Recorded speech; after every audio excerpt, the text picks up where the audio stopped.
Почитувани медиуми, сметам дека треба да се задржиме малку околу бројките, заради тоа што, како што многу пати сум кажал тука, ќе кажам и сега, математиката и економијата е екзактна наука и сметам дека треба да се задржиме малку околу суштината.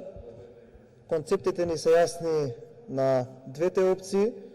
Ние сакаме само да го подобриме ова решение. Имавме дебата вчера на комисијата за буџет, каде што се кажаа доста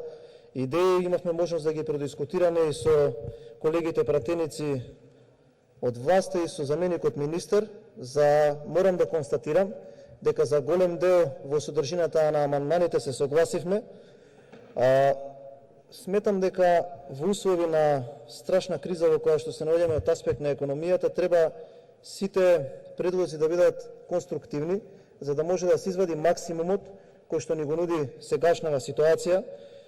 Гледам дека често како аргумент се споменува и проектот Мој ДДВ, односно повратот. Тоа го кажува колешката Лукаревска, заради тоа што веројатно има искуство како директор на управата за јавни приходи. Еве и тука да дадам еден конструктивен предлог.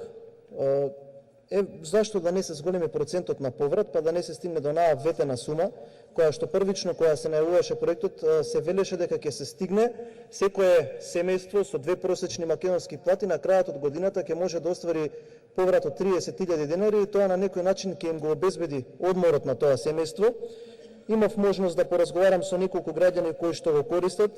Верувам дека ќе се согласите со мене, со 2 просечни македонски плати, едно просечно македонско семејство кое што брои 4 члена, месечно може да оствари поврат од околу 600 денари, во едно тромесечие тоа се 1800 денари, што значи дека оваа мерка може во ветениот опсег да ја користат само оние кои што се побогати, односно е можеби во одреден дел социјално дискриминаторска.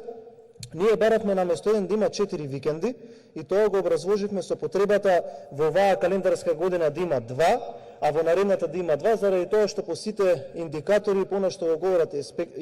експертите, можеби, ама само можеби ќе се подобри економијата и на тој начин ќе може да се засили куповната моќ и тогаш оваа мерка би достигнала одреден, еве модерно е да се изразам со таков зборет, пик. Нашиот предлог не е соодветно и на етење, туку е во насока на поддршка на домашната економија, заради тоа што во доста од вчерашните аргументи од заменикот министер беше споменато тој збор, па така да сметам дека треба да се движиме во таа насока и сите предлози кои што ќе се дадат во оваа криза, токму кога зборуваме за економијата и за финансиите, треба да бидат во насока на да се засили таа домашна потрошувачка. Пак ќе кажам, во овие 3 дена, во 10, 11 и 12, 2 дена се скоро неработни. Понеделник е неработен ден и недела во одреден дел од дејностите кои што се напишани со законот е неработен ден, така да тоа ги спречува граѓаните доколку сакаат да остварат одреден трговски обрт кој што ќе може преку самиот закон потоа да се возврати до нив. Сметам дека самиот поврат, самата куповна моќ на граѓаните кои што ја имаат во овој момент не дозволува ова законско решение кое што предвидува само еден викенд да дојде во целосна во сопствениот зенит, заради тоа што вчера на комисија се спомна еден податок дека над 120.000 граѓани добиваат поддршка за да остварат минимална плата. Се поставува прашањето колку ќе можат самите граѓани од тоа да остварат и да остварат поврат кој што ќе биде сериозен, а да не биде тоа со, ја не сакам да подценувам суми, но сметам дека во овој момент 500, 600 и 700 денари нема да им завршат многу граѓани, многу работа на многу граѓани. Ја слушнав пред некој ден министерката за образование даде една изјава дека ова законско решение е така концепирано за да им помогне на родителите да ги купат оние потребни информатички алатки за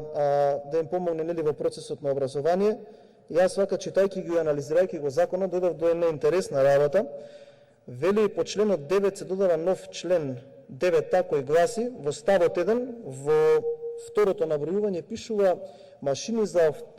автоматска обработка на податоци, нивни единици компјутери и софтвер за машини за автоматска обработка на податоци и нивни единици компјутери, а за потоа во ставот 3 да пишува утврдениот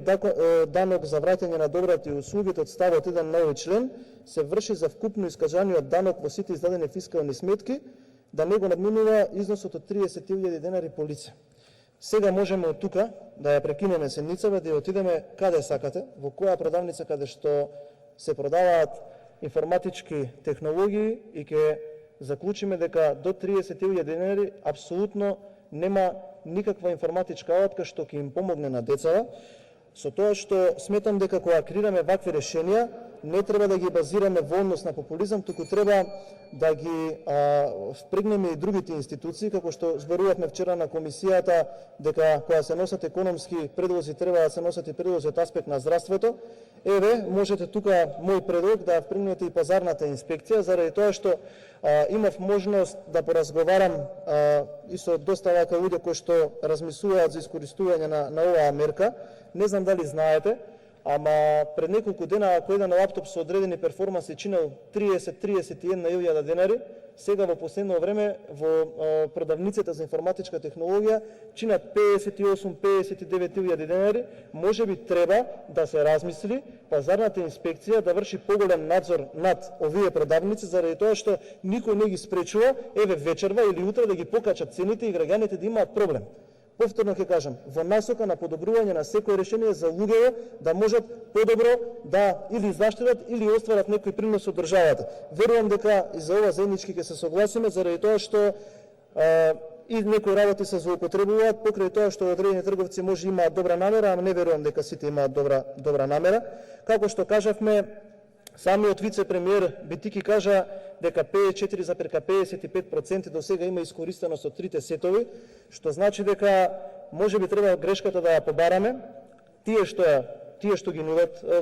сетовите на мерки, кон оние за кои што се наменети, дека можеби не се добро концепирани. Ако само половина од сетовите на мерки се искористени, значи тие што треба да ги користат не нашле на сходно или не нашле начин како да ги искористат, заради тоа што мерките во огромен дел